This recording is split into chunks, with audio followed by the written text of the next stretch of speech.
रायगड जिल्ह्यातील महाड येथे विधानसभा सदस्य डॉक्टर जितेंद्र आव्हाड, राष्ट्रवादी काँग्रेस शरद पवार यांनी दिनांक 29 मे रोजी क्रांतिस्तंभ महाड येथे मनुस्मृती दहनाचे आंदोलन केले.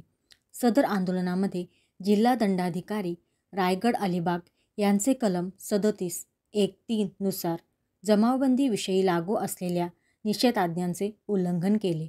म्हणून डॉक्टर श्री जितेंद्र आव्हाड व अन्य 22 कार्यकर्ते यांच्याविरुद्ध महाड शहर पोलीस ठाण्यामध्ये भा.द.वी कलम 188 व मुंबई पोलीस कायदा कलम 135 अन्वये गुन्हा दाखल करण्यात आला आहे.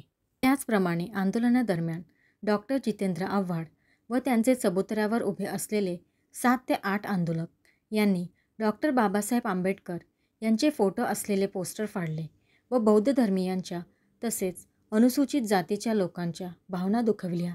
म्हणून त्यांच्याविरुद्ध महाड शहर पोलीस ठाणे अंतर्गत भा.द.वी कलम 295(अ)(34) व अनुसूचित जाती व जमाती अत्याचार प्रतिबंधक कायदा कलम 3(1)(टी) अन्वये गुन्हा दाखल करण्यात आला असल्याचे रायगड पोलिसांकडून प्रसिद्धीपत्रकद्वारे माहिती देण्यात आली. लोकसेवक न्यूज ब्युरो, रायगड.